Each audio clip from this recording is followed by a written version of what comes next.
শেরপুরের শ্রীবর্দীতে পক্ষাঘাতগ্রস্ত স্ত্রী বিছানায় মলত্যাগ করায় তাকে জীবন্ত কবর দেওয়ার চেষ্টা করেছেন স্বামী খলিলুর রহমান। শুক্রবার কাকিলাকুড়া ইউনিয়নে দেখা যায় স্ত্রীকে টেনে এনে গর্তে ফেলে মাটি চাপা দিতে চেষ্টা করছেন তিনি। এ সময় বৃদ্ধা চিৎকার করলেও আশপাশের কেউ বাধা দেননি। নাতি ভিডিওটি ফেসবুকে পোস্ট করলে মুহূর্তেই ভাইরাল হয়।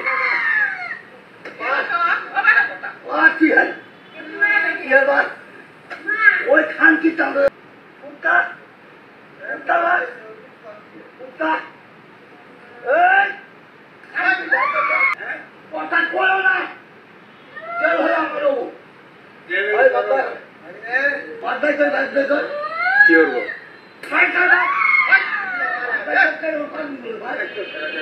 কোদালের মাটিতে উঠোনে চাপা দেওয়ার ঘটনায় তিনি অনুতপ্ত। ভিডিও ভাইরাল হওয়ার পর ঘটনাস্থলের অনেকেই যখন বাড়ি ছাড়া খলিলুর রহমান স্ত্রীকে ছেড়ে কোথাও যাননি, বরং খলিলুর বলছেন অসুস্থ স্ত্রীকে নিয়ে কি ভয়ঙ্কর সময় তার যাচ্ছে। কিন্তু যে স্ত্রী অসুস্থতায় চলাফেরা পর্যন্ত করতে পারেন না, তাকে টেনে হিচড়ে ঘরের পৈঠা দিয়ে নামিয়ে উঠোনে কেন মাটি চাপা দেওয়ার চেষ্টা করলেন? করছি খিদে খিদে করতেছে আমার কাছে নাই দিনই কইতো না। একবার তিন চারটে ভাত চায় না খাওয়াইছি, খাওয়াই চাইলে বলেও আমার কাছে খুব ব্যবহার খারাপ করতে চিহ্ন মিলে ব্যবহার তোর মনে হয় দুধের প্রশ্ন মানে করতেছে পরে করতে ঠ্যাং দিয়ে টান মারছি বলে যে গাছ তুলছিলে গাছ মতো ফুল তিনজন আমার সাথে ব্যবহার। খলিলুর রহমান এই দরিদ্র মানুষটি অসুস্থ খোরশেদা বেগম ঘরেই প্রস্রাব পায়খানা করেন, আর সেই সব বুকে নিয়েই দিন কাটে খলিলুর রহমানের। আপনি দিকে যান, আমি কোনোদিন উপরে হাত তুলি, আমি যাই পোলা বাড়ি রেখে থাকবো।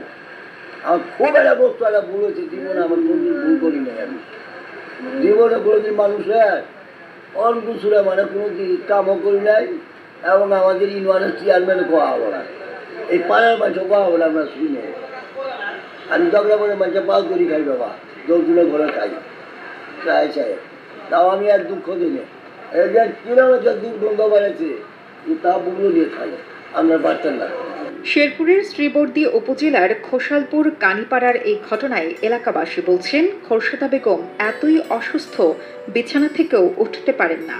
ছেলে মেয়েদের বিয়ে হয়ে গেছে, একমাত্র স্বামী তার দেখাশোনা করেন।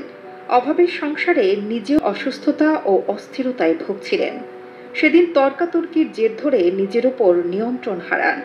রাগে ক্ষোভে হতাশায় স্ত্রীকে যখন তিনি মাটি চাপা দেওয়ার চেষ্টা করছিলেন, তার নাতি 19 বছর বয়সী মোহাম্মদ খোকন ভিডিও করে সোশ্যাল মিডিয়ায় যে ওনাকে অনেক নির্যাতন করছে, অনেকদিন থেকে নির্যাতন, বিষয়টা ওরকম না, এক প্রকার ওরকমও বলা চলে। যেমন ধরেন যে দুজনেই অসুস্থ, বৃদ্ধ মানুষ দুজনেই, তার ছেলে মেয়ে থাকে বাইরে, দেশের বাইরে, খাবার দাবারের কোনো সমস্যা নাই, কিন্তু অনেকদিন মানে যে টানা ছেঁড়া করছে, মানে ঘর থেকে বাইরে নিয়ে প্রস্তাব পায়খানা করানি, এখন সেও মুরব্বী মানুষ হিসেবে ক্লান্ত হয়ে গেছে, এক পর্যায়ে চিল্লাপাল্লা করে ঘুমাইতে পারে না।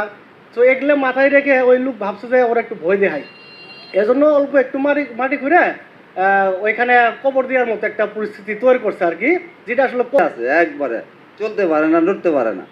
এই যে আপনার যে প্রস্রাব গু এরকম এগুলা টানতে টানতে মানে পরিষ্কার করতে করতে হ্যাঁ তো মানে অসুস্থ ক্লান্ত হয়ে যায় কত সময়। খাওয়া দাওয়া এই দিক দিয়ে মনে অশান্তি নেই ওনার। পোলা মাইয়া ঢাকায় বিদেশ থাকে, বাইরে থাকে। কৃষ্ণের মধ্যে কালকে হাগামোটা করছে, আমাদের ভাইয়ে ধুয়ে দিচ্ছে, ধোয়া পর আবার পাহেনা বাড়াইছে, আর একদম সবুজ এই বাইরে ঘর শেষ করছে করাতে ওই অনু আসিল এখানে সেটি টাকা নিয়ে গাইছে না, হাইয়ে দিন আনি দিচ্ছে এই দিন ওরা হাগা বাড়াইছে না, করছে বলাই যেটা মাটি দিন